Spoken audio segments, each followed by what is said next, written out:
Capítulo 3. Mar. Minha risada ecoa pelas paredes da muralha a leste e pelos campos escuros. Eu me inclino, com as mãos apoiadas no parapeito, tentando recuperar o fôlego. Não consigo controlar. Uma risada sincera que vem lá do fundo toma conta de mim. Sai com um barulho oco, duro, empoeirado pela falta de uso. Minhas cicatrizes doem, despertando pontadas ao longo do pescoço e das costas, mas não posso segurar. Rio até minhas costelas doerem, então tenho que sentar para me apoiar na pedra fria. Isso não me faz parar, e mesmo mordendo os lábios para mantê-los fechados, risadinhas escapam de vez em quando. Ninguém além dos guardas podem me ouvir, e duvido que se importem com uma garota rindo sozinha na escuridão. Adquiri o direito de rir, chorar ou gritar quando acho apropriado. Parte de mim quer fazer os três ao mesmo tempo, mas a risada vence. Pareço louca e talvez esteja. Certamente tenho uma desculpa para isso, depois de hoje. Do outro lado de Corvion, as pessoas ainda estão limpando cadáveres. Cole preferiu sua coroa a tudo porque eu achava que estávamos lutando. As duas feridas sangram, e nenhum curandeiro seria capaz de curá-las. Feridas que preciso ignorar agora, pela minha própria sanidade. A única coisa que posso fazer é levar as mãos ao rosto, cerrar os dentes e lutar contra essa crise de riso idiota e infernal. Isso é completamente insano. Evangeline, Cole e eu vamos para Montfort. Só pode ser piada. Digo isso em minha mensagem para Kilorn, que ainda está a salvo em Piedmont. Ele ia querer saber de tudo, ou tudo que posso contar. Depois que o convenci a ficar para trás, é mais do que justo que pelo menos o mantenha atualizado. E, é claro, quero que ele saiba. Quero que alguém dê risada comigo e amaldiçoe o que está por vir. Solto outra risada sombria, recostando a cabeça na parede de pedra. As estrelas acima são como picadas de agulha, ofuscadas pelas luzes de Corvion e pela lua que nasce. Parecem assistir a tudo o que se passa na cidade fortaleza abaixo. Eu me pergunto se os deuses de Iris Signet riem comigo, se é que existem. E me pergunto se John está rindo também. Pensar nele faz um arrepio percorrer meu corpo, matando qualquer risada maníaca que tivesse restado. O maldito profeta Sangue Novo está em algum lugar lá fora, depois de ter escapado de nós. Mas para quê? Ficar sentado numa colina assistindo? Seus olhos vermelhos indo de um lado para o outro enquanto nos matamos? Seria ele algum tipo de manipulador que se satisfaz em posicionar suas marionetes e então botar em ação qualquer futuro que escolha para nós? Se fosse remotamente possível, eu tentaria encontrá-lo, para forçá-lo a nos proteger do destino letal. Mas é um absurdo. Ele vai me ver chegando. Só se pode achar John se ele quiser ser achado. Frustrada, passo as mãos pelo rosto e pelo couro cabeludo, deixando as unhas rasparem a pele. A sensação de ardor me traz de volta à realidade pouco a pouco, assim como o frio. A pedra sobre meu corpo perde seu calor conforme a noite avança. O tecido frio do uniforme faz pouco para me impedir de tremer, e os cantos duros e pontudos das paredes são muito desconfortáveis. Ainda assim não me movo. Eu poderia ir dormir, mas isso significaria voltar lá para baixo, para os outros, para o acampamento. Mesmo se eu fizer minha pior careta e correr, vou ter que encarar os vermelhos, os sanguinovos e os prateados também. Julian, com toda a certeza. Consigo imaginá-lo esperando na minha cama, pronto para outro sermão, mas não sei o que poderia dizer. Vai ficar do lado de Cole, imagino. no fim de tudo isso, quando ficar claro que não vamos deixá-lo para manter o trono. Acima de tudo, os prateados são leais ao seu sangue, e Julian é, acima de tudo, leal à irmã morta. Qual é o último pedaço dela que restou? Julian não vai dar as costas para isso, independente de tudo o que diz sobre revolução e história. Ele não vai deixar Cole sozinho. Tiberias, Cole, ele, Tiberias. Só pensar no nome já dói. Seu nome real, seu futuro. Tiberias Sétimo, rei de Norta, a chama do norte. Eu o visualizo no trono do irmão, seguro em sua prisão de pedra silenciosa. Ou ele traria de volta o trono de cristais de diamante em que seu pai sentava. Destruiria todos os rastros de Maven, apagando-o da história? Vai reconstruir o palácio do pai. O reino de Norta retornará ao que era, a não ser pelo rei Samus em Rift. Tudo voltará a ser como antes do dia em que eu caí naquela arena. Tornará tudo o que aconteceu desde então inútil. Eu me recuso a deixar isso acontecer. E, por sorte, não estou sozinha nessa empreitada. A lua brilha na pedra negra, fazendo os detalhes dourados de todas as torres e parapeitos parecerem prateados. Patrulhas passam abaixo de mim, vigiando tudo em seus uniformes vermelhos e verdes, da guarda e de Montfort. Seus equivalentes de sangue prateado, vestindo as cores de cada casa, são muito menos frequentes e não se misturam. O amarelo do Lares, o preto dos Aven, o vermelho e o azul dos Iral, o vermelho e laranja dos Lerolan. Não se veem as cores dos Samos. Eles são da realeza agora, graças à ambição e ao senso de oportunidade de Volo. Não há necessidade de desperdiçar seu tempo com algo tão ordinário quanto patrulhas noturnas. Imagino que Maven pensa disso. Ele se concentrou tanto no irmão que só posso conjecturar o peso de ter outro rei rival como Volo. Tudo girava em torno de Tiberias, ainda que Maven parecesse ter tudo o que poderia querer. A coroa, o trono, eu. Ele ainda sentia aquela sombra. Trabalho de Elara. Ela o moldou como queria, tirando e acrescentando na mesma medida. A obsessão dele ajudou a alimentar sua necessidade de poder e tornou a dela realidade. Isso vai se estender ao rei Volo? Ou os desejos mais sombrios e perigosos de Maven se restringem a nós? Matar o irmão, me ter de volta? Só o tempo dirá. Quando ele ressurgir e ressurgirá, vou saber. Só espero estar pronta. As tropas de Davidson, a Guarda Escarlate e a infiltração que se espalha. Somos o bastante. Temos que ser. Mas isso não quer dizer que não posso tomar algumas precauções. Quando vamos partir? Precisei pedir ajuda de outras pessoas, mas consegui encontrar Davidson. Seu quartel-general fica em alguns escritórios maiores no setor administrativo, e os aposentos estão tomados pelo alto escalão de Montfort e da Guarda Escarlate, embora Farley não esteja aqui. Os oficiais me recebem com tranquilidade, abrindo passagem para a pessoa que ainda chamo de garota elétrica. A maior parte deles está ocupada com as malas. Embalam documentos, pastas e mapas. Nada que de fato pertença a alguém aqui.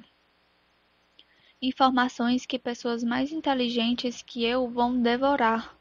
Provavelmente sobras dos oficiais prateados que usavam este lugar antes. Ada, uma das sanguinovas que recrutei, está no centro da atividade. Seus olhos passam por cada pedacinho de papel antes de alguém levá-lo embora. Está decorando tudo, com a ajuda de sua memória infalível. Nossos olhos se encontram quando passo, e assentimos uma para a outra. Quando formos para Montfort, Farley vai despachar Ada para o comando. Provavelmente não nos veremos por um longo tempo. Davidson levanta o olhar da escrivaninha vazia. Os cantos de seus olhos se enrugam, o único indício de um sorriso. Apesar da luz forte e imperdoável do escritório, está bonito como sempre. Distinto, intimidador. Um rei em termos de poder, se não em título. Quando faz sinal para que eu me aproxime, engulo em seco, lembrando como ele estava no cerco, ensanguentado, exausto, com medo e determinado, como o restante de nós. Isso me acalma um pouco. Você se saiu bem lá em cima, Beryl, ele diz. Com um movimento da cabeça, ele aponta vagamente na direção da torre principal. Você quer dizer que mantive a boca fechada. Ironizo. Alguém ri perto da janela. Viro e me deparo com Titon, apoiado contra o vidro, de, de braços cruzados, o cabelo branco caindo no olho. Ele também usa um uniforme verde floresta limpo, um pouco curto nos braços e nas pernas. Não há nenhuma insígnia de raio que indique o que ele é. Uma Electricon, como eu. Porque esse uniforme não é seu. Da última vez que eu o vi, estava banhado dos pés à cabeça em sangue prateado. Ele tamborila no próprio braço, brandindo os dedos como as armas que são. Isso é possível? Ele pergunta com a voz profunda, sem olhar para mim. Davidson me avalia, balançando a cabeça de leve. Na verdade, estou satisfeito com o que disse aos outros, Mar, sobre me acompanhar na viagem. Como comentei, estou curiosa com... O primeiro-ministro levanta a mão para me interromper. Não há necessidade disso. Acho que Lord Jacques é a única pessoa que faz qualquer coisa movido apenas pela curiosidade. Bom, ele não está errado. O que você realmente quer em Montfort? Os olhos de Titon brilham quando ele finalmente se digna a me olhar da janela. Ergo o queixo. Só o que me prometeu. Realocação? Davidson parece realmente assustado, o que é incomum para ele. Você quer... Quero minha família a salvo. Minha voz não vacila. Tento recuperar um pouco do que me lembro das regras de etiqueta de uma prateada morta. Coluna ereta, ombros abertos. Mantenho um contato visual. Então volto a falar. Estamos em guerra. Norta, Piedmont, Lakeland e sua república também. Nenhum lugar é seguro, independente do lado que se esteja. Mas Montfort é o país mais distante e parece o mais forte, ou pelo menos o mais bem defendido. Acho que minha melhor opção é levar minha família para lá pessoalmente, antes de voltar para terminar o que pessoas melhores do que eu começaram. A promessa era para os sanguinovos, senhorita Barrow. Davidson diz, baixo. Os ruídos à nossa volta quase o abafam completamente. Sinto o estômago gelar, mas endureço a expressão. Discordo, primeiro-ministro. Ele abre aquele seu sorriso neutro, protegendo-se atrás da máscara de sempre. Acha que não tenho coração? É uma brincadeira estranha, mas Davidson é um homem estranho. Seus dentes nivelados ficam à amostra. É claro que sua família é bem-vinda. Montfort ficará orgulhoso em aceitá-los como cidadãos. E Baren, podemos falar? Ele acrescenta, para alguém atrás de mim. Um homem chega de uma das salas adjacentes, me faz pular de susto. É a cópia perfeita de Rache e Tahir, os, os gêmeos sanguinovos. Se eu não soubesse que Tahir estava em Piedmont e Rache em Erchion, ambos reunindo informações para a causa, pensaria que de fato era um dos gêmeos. Trigêmeos, me dou conta de imediato. E a amargura toma conta da minha boca. Não gosto de surpresas. Como seus irmãos, Ibaren tem pele marrom escura, cabelo preto e uma barba bem aparada. Vejo de relance a cicatriz sobre os pelos no queixo, uma única linha branca. Ele também foi marcado há muito tempo por um lorde prateado, para que pudessem distingui-lo dos irmãos. Muito prazer, murmuro, estreitando os olhos para Davidson em seguida. Ele sente meu desconforto. Ah, sim, este é o irmão de Hashi e Tair. Não tinha percebido. Retruco seca. Os lábios de Baren se contorcem em um sorrisinho enquanto ele acena com a cabeça em cumprimento. Fico feliz em conhecê-la, senhorita Barrow. Ele vira para Davidson, cheio de expectativa. Do que precisa, primeiro-ministro? Davidson o encara. Preciso que mande uma mensagem a Tair. Peça que informe aos Barrow que Mar vai buscá-los amanhã, para que sejam realocados em Montfort. Sim, senhor, ele responde. Seus olhos ficam opacos por um momento, enquanto a mensagem viaja do seu cérebro para o de seu irmão. Só leva um segundo, apesar das centenas de quilômetros entre eles. E Baren baixa a cabeça de novo. Feito, senhor. Tair manda os parabéns e dá as boas-vindas à senhorita Barrow. Só espero que meus pais aceitem a oferta. Não que não queiram. Giza quer, e minha mãe irá atrás dela. Bree e Tremy vão obedecer minha mãe. Mas não tenho certeza quanto a meu pai. Não se souber que não vou ficar com eles. Por favor, aceite. Me deixe te dar isso. Diga que agradeço, murmuro, ainda desconcertada por ele. Feito.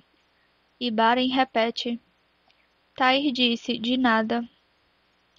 Obrigada aos dois. Davidson interrompe e faz bem.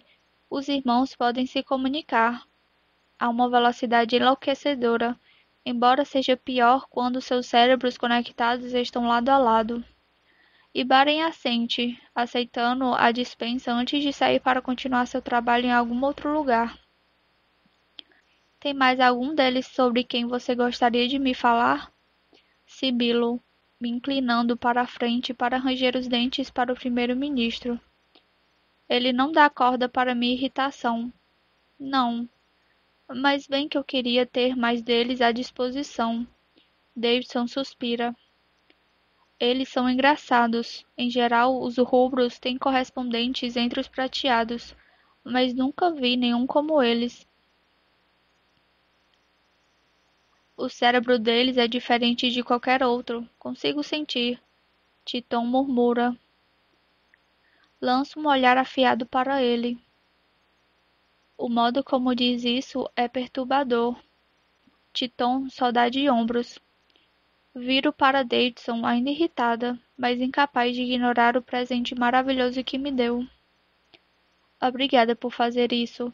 Sei que comando o país e que isso pode não parecer grande coisa, mas significa muito para mim. Claro, ele responde. E espero fazer o mesmo para outras famílias como a sua, assim que pudermos. Meu governo está debatendo no momento como encarar o que está rapidamente se tornando uma crise de refugiados, assim como a melhor maneira de ajudar vermelhos e sanguinovos que já se deslocaram. Mas para você, considerando o que fez e o que continua a fazer, podemos abrir uma exceção. E o que foi que eu fiz? As palavras me escapam antes que eu consiga segurar. O calor se espalha pelas minhas bochechas. Você abriu rachaduras no que antes era impenetrável. Davidson fala como se apontasse o óbvio. Criou fendas na armadura, afrouxou o nó, senhorita Barrow. Agora é hora de cortá-lo de vez. Seu sorriso é sincero, largo e cheio de dentes. Me lembra o de um gato. E, por sua causa, o homem que reivindica o trono de Norta vai visitar nossa república. Isso não é pouco. Isso dispara algo dentro de mim. É uma ameaça? Sou rápida, me inclinando sobre a escrivaninha, as mãos apoiadas na madeira, a voz baixa, em alerta. Quero sua palavra de que ele não será ferido. Davidson nem hesita. Dou minha palavra. Ele rebate no mesmo tom. Não vou tocar em um fio de cabelo dele, ninguém vai. Não enquanto Calora estiver no meu país. Prometo isso solenemente. Não é assim que eu opero. Ótimo. Retruco. Porque seria ridiculamente idiota se livrar do escudo entre nossa aliança e Maven Calori. E você não é idiota, não é mesmo, primeiro-ministro? O sorriso de gato se alarga, ele assente. Não acha que vai ser bom para o pequeno príncipe ver algo diferente? Davidson ergue uma sobrancelha grisalha e bem delineada. Um país sem rei? Ver que é possível, que a coroa e o trono não são sua obrigação. Ele não precisa ser rei ou príncipe, a menos que queira. Mas acho que ele quer. Sim, é tudo o que eu consigo dizer, e tudo o que consigo esperar. Afinal, não conheci Tibérias em uma taverna escura, quando fingia ser outra pessoa para poder ver com seus próprios olhos como era o mundo real, descobrir o que deveria mudar. Davidson afasta o corpo, deixando claro que terminamos. Faço o mesmo. Considere o pedido concedido, ele diz, e se considere sortuda por termos que passar em Piedmont de qualquer jeito. Senão, talvez eu não tivesse tão disposto a transportar uma tonelada de barrels. Ele quase dá uma piscadela. Eu quase sorrio. No caminho para o acampamento, me dou conta de que estou sendo seguida pela cidade fortaleza. Ouço passos próximos, constantes e ágeis ao longo da rua sinuosa. As luzes fluorescentes projetam duas sombras, não só a minha. Fico tensa e desconfortável, mas não sinto medo. Corvium está cheio de soldados da coalizão, e se qualquer um deles for idiota o bastante para tentar me fazer mal, pode ficar à vontade para tentar. Posso me proteger. Sinto as fagulhas despertarem debaixo da pele, ao meu alcance, prontas para sair. Viro de repente, esperando pegar quem quer que seja desprevenido. Não funciona. Evangeline para tranquilamente, esperando de braços cruzados e com as sobrancelhas escuras perfeitas erguidas.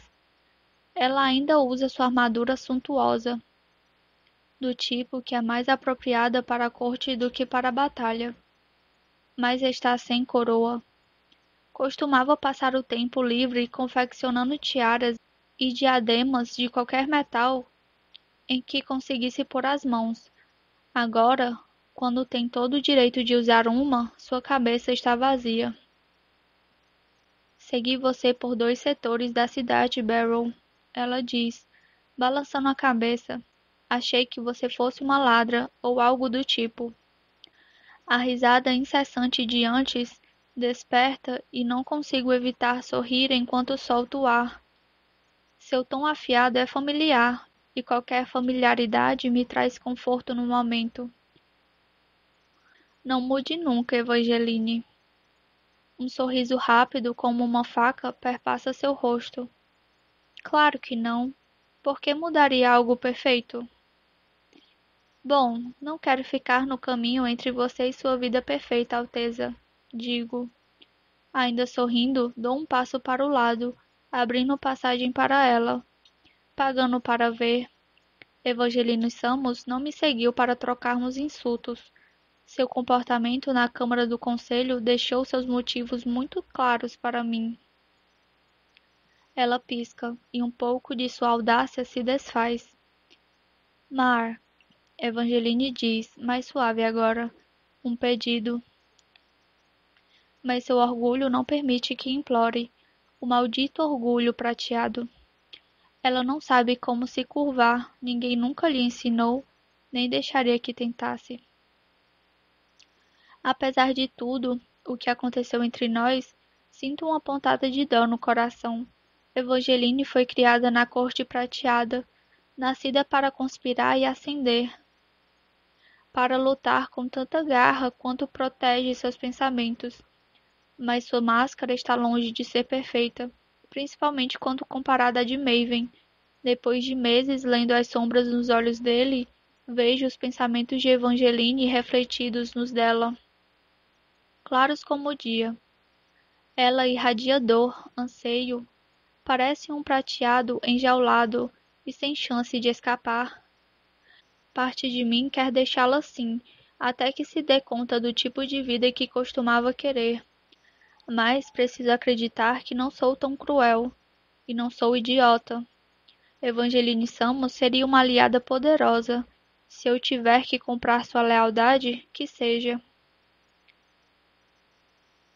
Se está procurando compaixão, não é aqui que vai encontrar, murmuro, indicando de novo a rua vazia. É uma ameaça inútil, mas ela se eriça mesmo assim.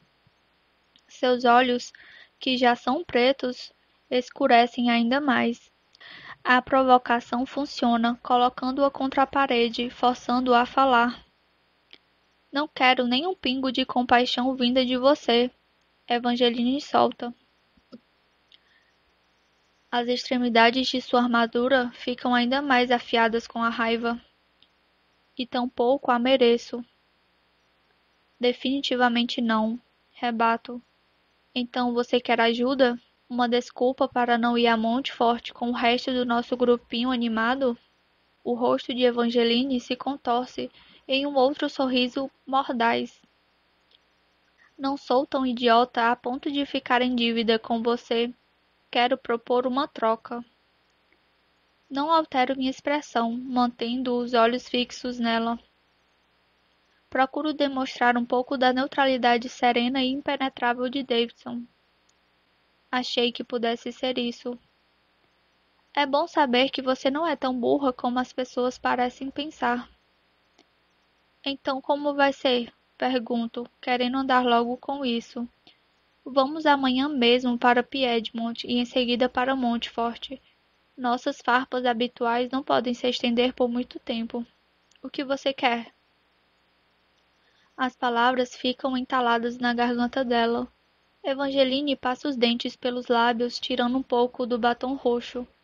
À luz implacável da rua de Covion, sua maquiagem parece exagerada, mais como uma pintura de guerra. E imagino que seja isso mesmo, os tons arroxeados abaixo das maçãs do rosto, cujo intuito é deixar suas feições mais bem esculpidas, parecem doentias no escuro. Até o pó claro e cintilante que nivela sua pele pálida tem falhas, marcas de lágrimas. Ela tentou disfarçá-las, mas a evidência continua ali. A cor não uniforme, um leve borrão de tinta preta nos olhos ainda presente. Sua fachada de beleza e magnificência letal tem rachaduras profundas. Mas isso é fácil de adivinhar, não é? Respondo minha própria pergunta, dando um passo à frente. Ela quase se encolhe. Todo esse tempo, todas as suas armações, você já tem, Tibérias. É sua terceira chance de casar com um rei Calore, de se tornar rainha de Norta, conquistar tudo porque trabalhou. Noto o movimento em sua garganta, engolindo uma resposta provavelmente mal educada. Não temos muita prática quando se trata de ser civilizadas uma com a outra. E agora você quer cair fora, sussurro. Não quer ser aquilo que nasceu para ser. De onde veio essa revelação repentina? Por que desperdiçar o que costumava querer tanto? Seu controle evapora. Não tenho que explicar meus motivos a você. Seus motivos têm cabelo vermelho e respondem pelo nome de Elane Aven. Evangeline fica tensa. Ela cerra os punhos e as escamas de sua armadura se enrijecem, em resposta à emoção repentina. Não fale dela. Evangeline solta, revelando sua fraqueza, a melhor maneira de manipulá-la. Ela se aproxima.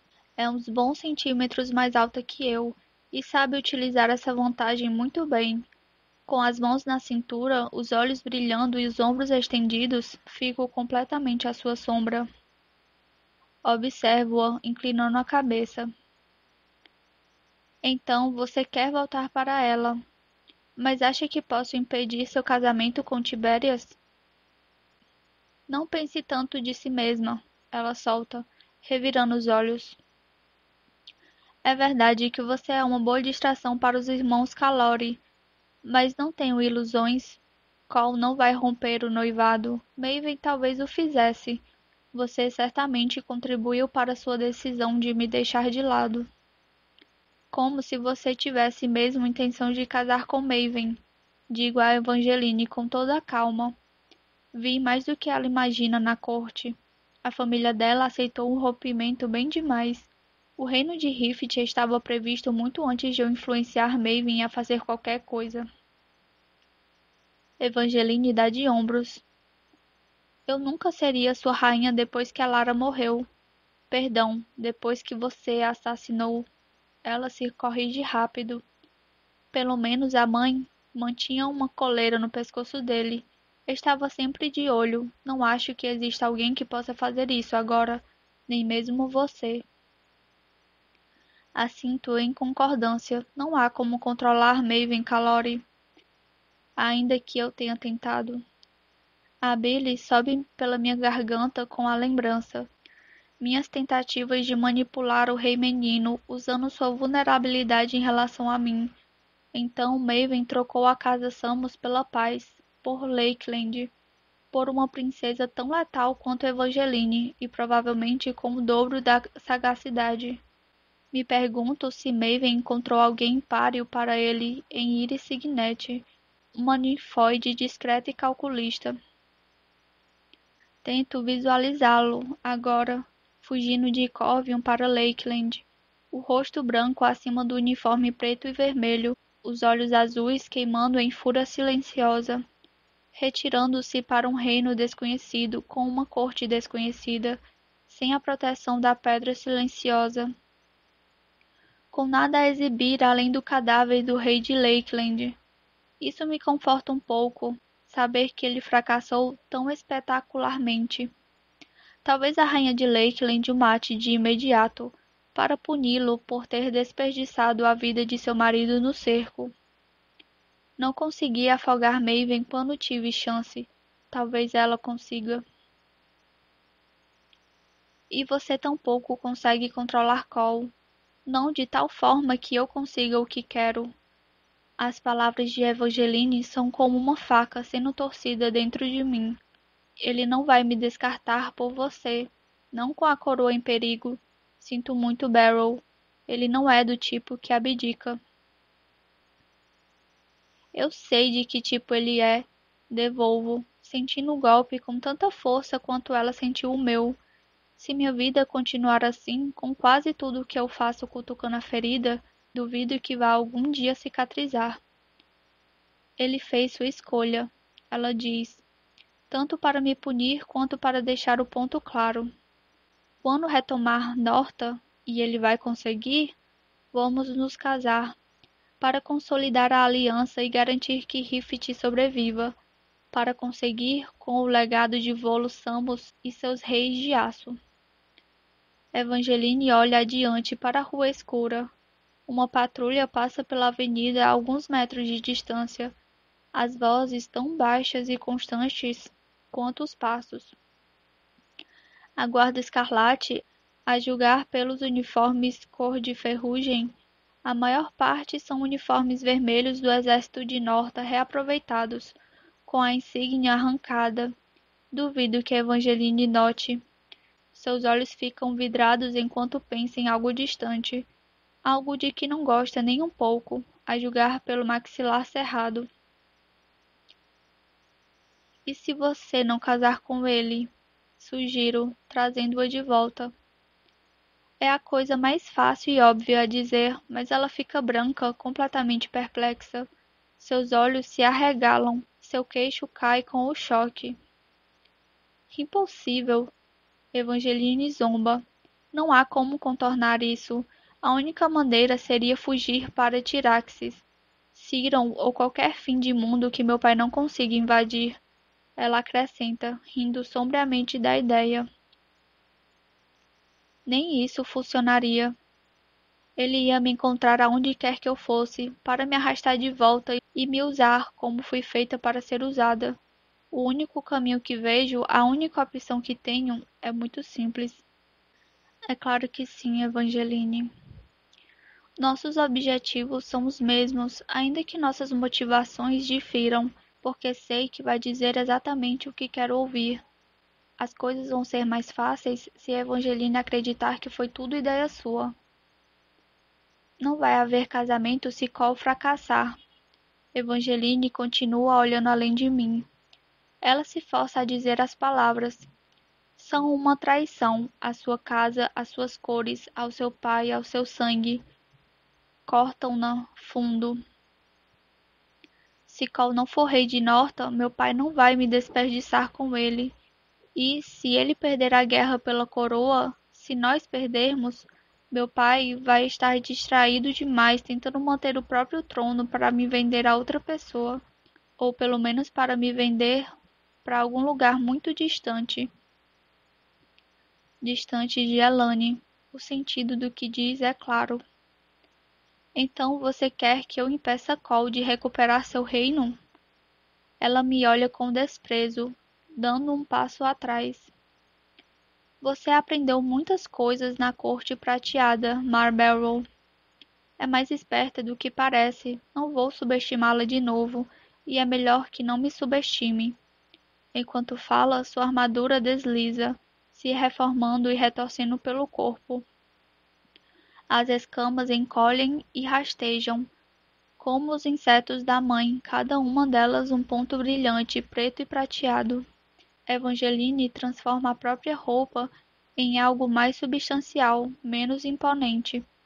Uma armadura de verdade, feita para a batalha e nada mais. Quando digo que quero que você impeça Cole, estou falando do seu pequeno círculo. Embora eu não saiba se Montfort e a Corda Escarlate podem ser chamados de pequenos, afinal, não me parece plausível que estejam ambos apoiando a criação de um novo reino prateado, não sem esperar muita coisa em troca. Ah, fico um pouco decepcionada. Vou ter que revelar minha mão antes do que gostaria. Bom, não é preciso ser um gênio da política para saber que uma coalizão vermelha e prateada só pode terminar em traição. Tenho certeza de que todos os líderes sabem que não podem confiar uns nos outros. Seus olhos brilham enquanto vira, pronta para me deixar para trás. Exceto um aspirante a rei. Evangeline adiciona por cima do ombro. Tenho plena consciência disso. Tibérias é tão crédulo quanto um cachorrinho, se deixando levar com facilidade pelas pessoas que ama. Eu, sua avó e principalmente seu pai morto.